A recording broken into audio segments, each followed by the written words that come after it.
Kau setia, takkan meninggalkan,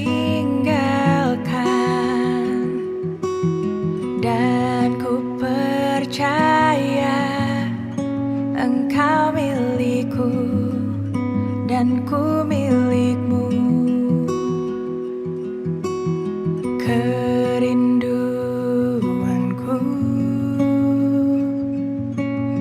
tinggikan namamu, karena ku tahu engkau dalamku dan ku dalammu.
Shalom, selamat pagi kepada anak-anak sekalian.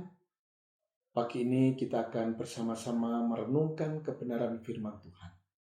Sebelum kita mendengarkan renungan firman Allah yang hidup, mari kita berdoa lebih dahulu.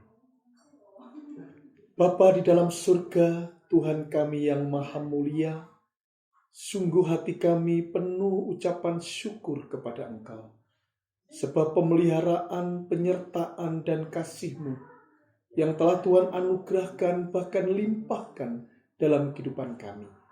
Pagi ini Tuhan, sebelum kami memulai seluruh rangkaian kegiatan kami akan bersama-sama menikmati berkat kebenaran firman-Mu melalui renungan singkat. Kiranya Allah bersama kami, menyertai kami, dan memberkati kami. Di dalam nama Tuhan Yesus Kristus. Haleluya. Amin. Puji Tuhan anak-anak sekalian.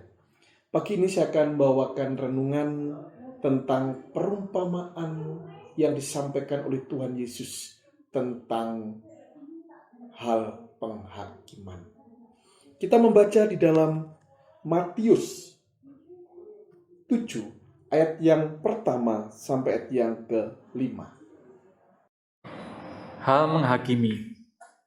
Jangan kamu menghakimi supaya kamu tidak dihakimi.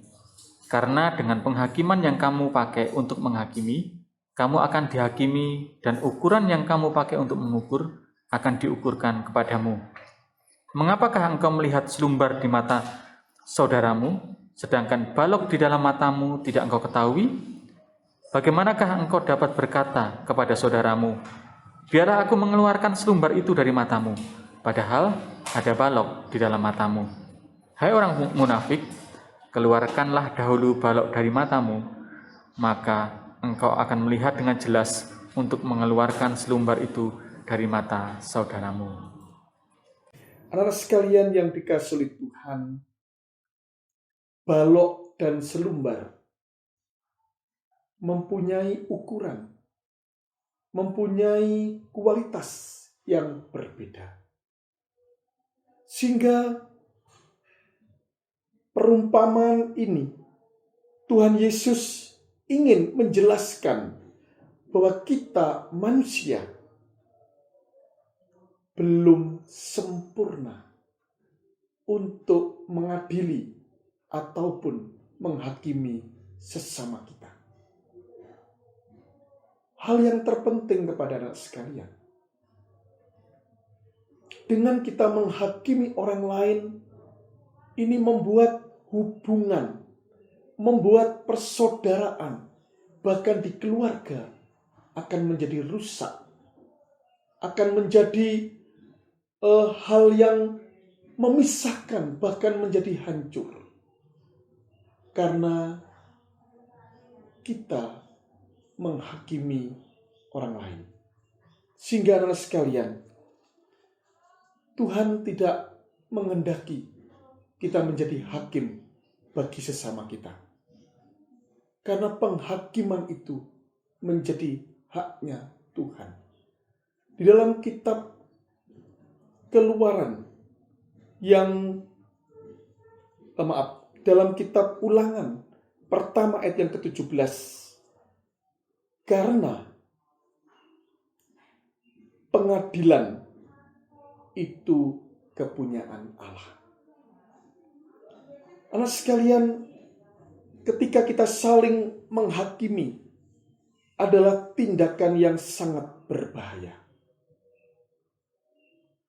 Karena penghakiman kita yang tidak sempurna ini akan merusak dan menghancurkan dalam kehidupan sesama kita.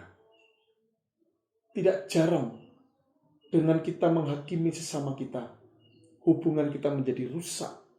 Persahabatan kita menjadi terpisah, menjadi hancur. Karena kita menghakimi sahabat kita atau teman kita tanpa kita mengkonfirmasi persoalan, tanpa kita mengklarifikasi, yaitu perkataan mungkin atau perbuatan mereka. Karena itu hindarilah kita menghakimi sesama kita. Anak sekalian, dari perumpamaan ini Tuhan Yesus ingin memberi nasihat kepada kita. Ada 3 hal yang ingin Tuhan Yesus sampaikan melalui perumpamaan ini. Yang pertama, kita dipanggil bukan untuk menghakimi, namun kita untuk saling menolong. Di dalam kitab Roma 14 ayat yang keempat, Roma 14 ayat yang keempat berkata demikian. Siapakah kamu sehingga kamu menghakimi hamba orang lain?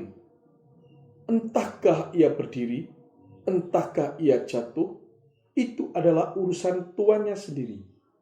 Tetapi ia akan tetap berdiri, karena Tuhan berkuasa menjaga dia terus berdiri. Kepada anak sekalian, supaya persahabatan kita dengan teman-teman kalian, dengan saudara, dengan keluarga, tidak rusak, tidak hancur, kita perlu memposisikan diri kita ini bukan sebagai hakim. Tetapi sebaliknya, kita memposisikan diri kita ini sebagai pendengar yang baik. Ketika ia curhat, ketika ia menceritakan suatu persoalan hidupnya, kita tidak terburu-buru menyalahkan, tidak terburu-buru menghakimi, tetapi kita menjadi pendengar yang baik dan memberikan pertolongan-pertolongan ketika ia harus kita tolong. Sehingga dengan demikian, kita tidak menempatkan diri kita sebagai seorang hakim bagi sesama kita, melainkan kita menjadi penolong bagi sesama kita. Itulah nasihat pertama yang Tuhan inginkan melalui perumpamaan ini. Yang kedua, anak-anak sekalian, kita belum sempurna untuk layak mengadili sesama kita. Itu yang ingin Tuhan nasihatkan kepada kita. Bahwa kita ini tidak sempurna, belum sempurna untuk layak mengadili sesama kita. Di dalam Matius 7 tadi yang telah kita baca, Matius 7 ayat yang ke-5 mengatakan demikian. Hai orang munafik, keluarkanlah dahulu balok dari matamu, maka engkau akan melihat dengan jelas untuk mengeluarkan selumbar itu dari mata saudaramu. Anak sekalian, kita ini tidak sempurna. Kita masih banyak kesalahan, kita masih memiliki banyak kekurangan, sehingga tidak pantas atau tidak elok ketika kita ini mengadili sesama kita, karena kita belum sempurna. Dan yang ketiga, anak-anak sekalian, hendaklah kita untuk dapat menguasai diri. Di dalam 1 Korintus 9 ayat yang ke-27. Jadi bagian yang ketiga, nasihat Tuhan Yesus yang bagian ketiga, hendaklah kita untuk dapat menguasai diri. Kita membaca di dalam 1 Korintus 9 ayat yang ke-27 mengatakan demikian. Tetapi aku melatih tubuhku dan menguasainya seluruhnya, supaya sesudah memberitakan Injil kepada orang lain, jangan aku sendiri tolak. Inilah yang ingin dinasihatkan oleh Tuhan Yesus melalui perumpamaan tadi. Untuk bagian yang ketiga, supaya kita dapat menguasai diri. Kita tidak terburu-buru menyalahkan orang lain. Kita tidak terburu-buru, yaitu memberikan pendapat atau saran kepada orang lain sebelum kita tahu, yaitu duduk persoalannya itu. Firman Tuhan di dalam kitab 1 Korintus tadi mengatakan bahwa Kita perlu melatih hidup kita ini untuk menguasai diri, ya, supaya apa yang kita berikan kepada orang lain itu tidak menjadi batu sandungan buat kita, tapi justru memberikan cahaya terang, memberikan pencerahan bagi orang lain. Itu yang Tuhan ingin nasihatkan buat kita semua.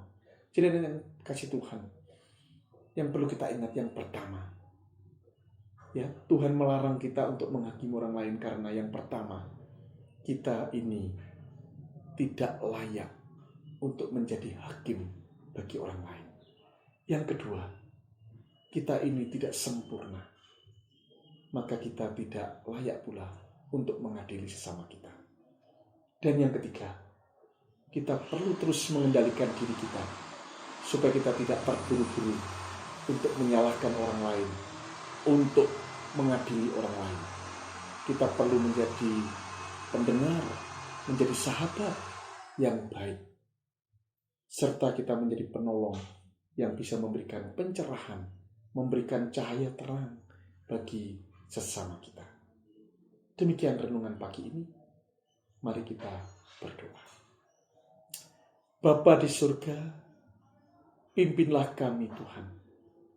Bimbinglah kami dengan Roh-Mu ya Allah, supaya kami dapat memposisikan diri kami menjadi penolong, menjadi sahabat bagi teman dan saudara kami. Biarlah Tuhan kami menyadari bahwa sesungguhnya kami ini banyak kekurangan, sehingga kami tidak layak ya Allah untuk kami menghakimi orang lain atau sesama kami. Bahkan kami ini tidak sempurna untuk mengadili sesama kami. Oleh sebab itu Tuhan, dengan kuasa dan pimpinan Roh-Mu, untuk kami bisa mengendalikan diri kami, dan kami boleh menjadi pendengar bagi sesama kami. Ketika mereka curhat, ketika mereka menyampaikan isi hatinya, biarlah kami sabar untuk mendengar setiap persoalan-persoalan saudara dan teman kami. Karena kami menyadari kami tidak sempurna. Terima kasih Bapa, kami mengucapkan syukur di dalam nama Tuhan Yesus Kristus. Haleluya. Amin. Puji Tuhan, Tuhan memberkati kita semuanya.